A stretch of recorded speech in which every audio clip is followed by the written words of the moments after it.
Cette vidéo est faite pour vous. Hé chacal, pose ce téléphone. Il est 3h du mat et arrête de regarder des vidéos de motivation, tu seras jamais millionnaire. Là, si t'es pas musulman, cette vidéo n'est pas faite pour toi. Et si t'es curieux, tu peux rester. Dans notre monde moderne, où le confort matériel est facilement accessible et où les distractions sont omniprésentes, il devient de plus en plus difficile de maintenir une connexion spirituelle profonde.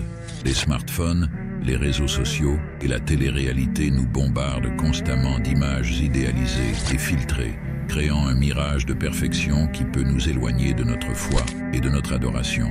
Le Coran nous rappelle également la nature illusoire de cette vie terrestre où il est dit « Sachez que la vie présente n'est que jeu, amusement, vaine parure, une course à l'orgueil entre vous et une rivalité dans l'acquisition des richesses et des enfants. Elle est en cela pareille à une pluie.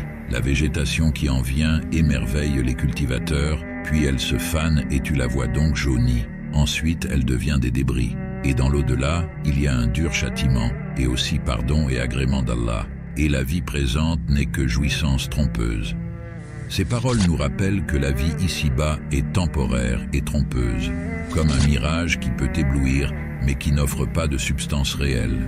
En se laissant distraire par les plaisirs matériels et les illusions créées par les images filtrées et la mise en scène des vies sur les réseaux sociaux, nous risquons de perdre de vue notre véritable objectif, la dévotion à Allah subhanahu wa ta'ala et la préparation pour l'au-delà.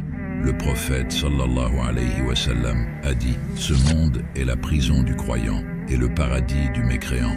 Cette déclaration souligne que pour les croyants, la vie terrestre est remplie d'épreuves et de tentations qui peuvent nous détourner de notre chemin spirituel.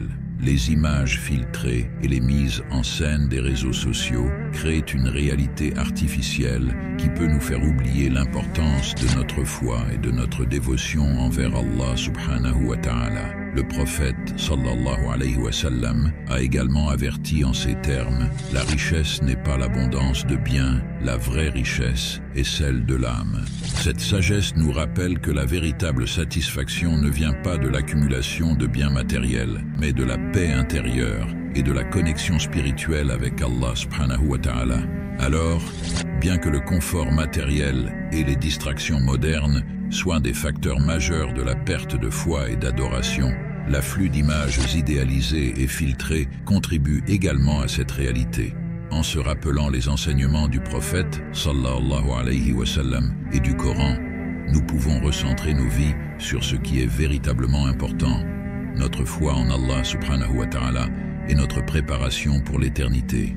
Il est crucial de prendre du recul par rapport aux réseaux sociaux et de se reconnecter avec notre prochain. Remplir les mosquées, participer activement à la vie de la communauté et prendre le temps de connaître et de soutenir les autres sont des moyens de retrouver le véritable sens de la vie.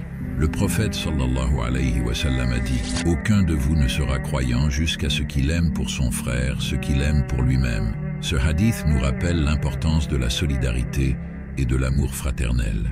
En cultivant des relations authentiques et en investissant dans notre communauté, nous redécouvrons la richesse de l'âme et la paix intérieure. En nous déconnectant des illusions des réseaux sociaux et en nous reconnectant avec les autres, nous ne pouvons que renforcer notre foi, retrouver notre humanité, apprécier véritablement la beauté de la vie et des enseignements de la plus belle religion, l'islam.